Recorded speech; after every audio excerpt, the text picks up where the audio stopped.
Hey up everybody, welcome back to the Ardu Cycling YouTube channel, where today I'm going to be talking about the VELOGAMES at Gent Wevelgem.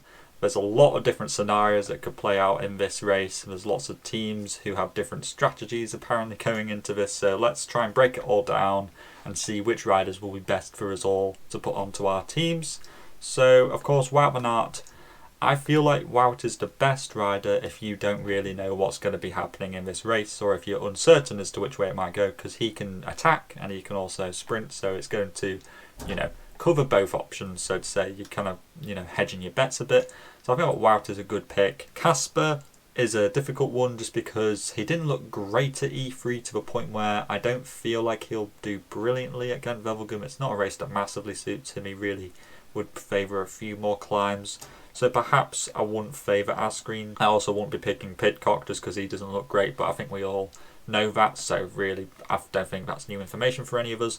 Fabio Jakobsen is likely the fastest sprinter in this race. I know there are some others like De Maar, Groenewegen, Merlier, etc. But Jakobsen I do think is probably the fastest sprinter in the world right now, so I think that he is a good one for 24. But there are some other good 24s. Yves Lampaert, probably not just yet. I think he might be better for Flanders, just because I think they will be going for a Jakobsen sprint this time round to get the win. Pedersen is another great 24 pointer. I know that a lot of people put him on for E3. He did look okay, but just not great. I think that Gent Wevelgem suits him a lot more. It's a bit easier, more likely to come down to a sprint, and of course he won it back in 2020, I think it was. So Pedersen's a good one for 24. Philipsen for 24 seems really good, but they do also have Merlier, who costs 20, so it depends on which way you think it's going to go in terms of which sprinter they're going to choose. Sagan for 24, it's actually a decent option. Sagan looks pretty good at the moment, so I reckon that he could be a decent one. Stuyven and Greg, I'm not too keen on 24 because I think that Stuyven will be working for Mads Pedersen and might also be a part of his lead out train if it comes down to it being a sprint. Greg just probably isn't suited to this race too much. Sam Bennett, Moscon, I wouldn't pick. Seneschal would be a decent one just because if Jakobsen doesn't make it over the final climb, then Seneschal would likely be the second fastest guy in the group for Quick Step, so he could be a good second option for them. 20 pointers, you've got a lot of sprinters in this area. You've got Ackermann, Arambarou, Ballerini. I don't really like too many of those. Benoit maybe, just because of there's the multiple options that Jumbo Visma seem to be playing at the moment. I do like De Maar, Groenewegen, Merlier. I think those are some really good ones, especially since we've seen them all doing really well recently. In fact, all three of them at Bruges de Pan. De Maar look really good at Milano San Remo, so you could pick either one of those three, I think. Christophe Laporte, again, second option for Jumbo Visma, but will they be working for Wout? Will they be working for Christophe? Who knows? But I do think that any one of those four could be a good choice for you. Laporte might be a bit more of the option for if you wanted somebody who could perhaps be an attacker as well, not just a sprinter. 18 pointers, you got Degenkolb, Garcia Cortina, Turgis is the kind of faster guys. Turgis is pretty fast in a finish, but he does also have Sagan in his kind of team, so you just have to bear that in mind. Perhaps he won't have all of the freedom to himself. Garcia Cortina is pretty fast in a finish and could certainly sneak a top 10 here. Degenkolb form I haven't really seen too much of, so perhaps would be one to avoid. Valgren and Van Baal, Sepp, Van Mark as well would favour probably a harder race, so I'd avoid them too. Viviani could be a good one. He has finished on the podium in this race before, so Viviani for sure might be a bit more of a principal rider for the Ineos Grenadiers. 16 pointers, you've got Stefan Kung, finished third at E3, very good there, but will he be working for De Maar? Probably, I think he might be. Just because he did have his own kind of success at E3, it might make more sense for him to take it easy for Gent Wevelgem, make sure he's in good form for Flanders. Danny Van Poppel would be a good one, just because if Sam Bennett doesn't make it, then Danny Van Poppel would be the second choice rider there. 14 pointers, I really like Heinrich Hausler for this race, just because he is likely the fastest rider in a sprint for Bahrain Victorious. He is he was the dude who they chose at Bruges de Pan, so that was a real sprinter race, and he finished in 10th, so that was really good going from him.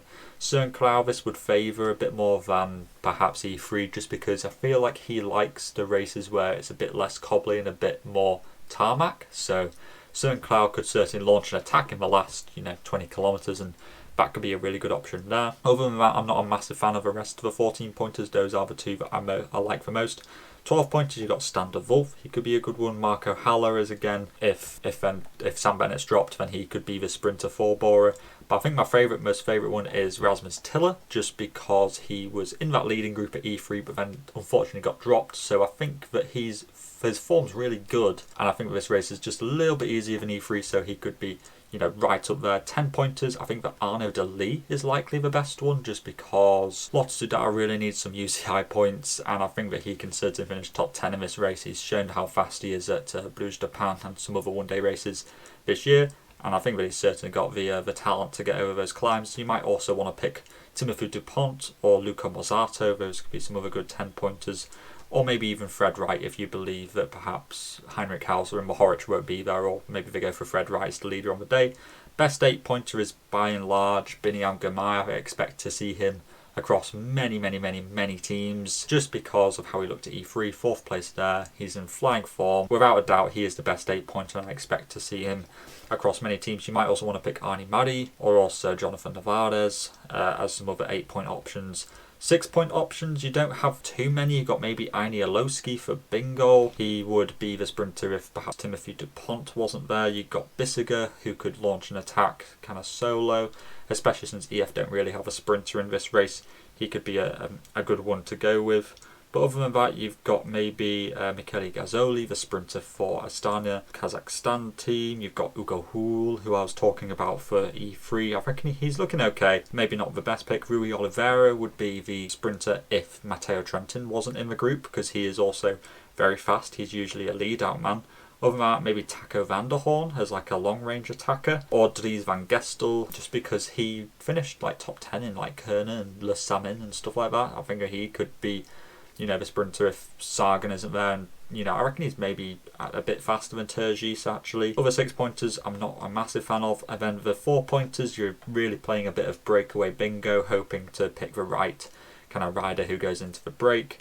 And that's really the best advice I can give to you. But I reckon Ben Turner might be the best one, just because he did finish, I think, top 30 in E3, so he could definitely make that front group in like Gent Wevelgem. So I reckon Ben Turner would be your best 4-pointer. Then we go into like some team options. So this is one team. This is the kind of going against Wout van Aert strategy. So you've got lots of riders here who could finish inside the top 10. You've got one premier kind of sprinter in Fabio Jakobsen. And then you've got the rest of the guys who are fast, but could also get into a move. So that's Laporte, Hausler, Pedersen, de Lee and Girmay. Those could all form into like a small select group and then sprint it out from a reduced sprint. If you did want to pick Wout van Aert, there is a team that you can choose here. So you end up with a team like this, which I really like just because it gives you that security of Wout, but you don't really have to compromise too much. Like, yes, you can't have Pedersen, but you can have Rasmus Tiller, who is, you know, he's not exactly the same as Mads Pedersen, but he's really good, and he could definitely finish top 5 in this race in my opinion. So those are kind of two teams that you could go with, and I'll leave those with you. You can use those as a framework to go and kind of make some alterations and make your own iterations of your own teams, and be sure to put them all in the comments down below. I want to hear what you all are thinking in terms of this race, who's going to win, podium, etc. And yeah, all that's left to say is to keep safe out there, and I will see you in the next video. Salut!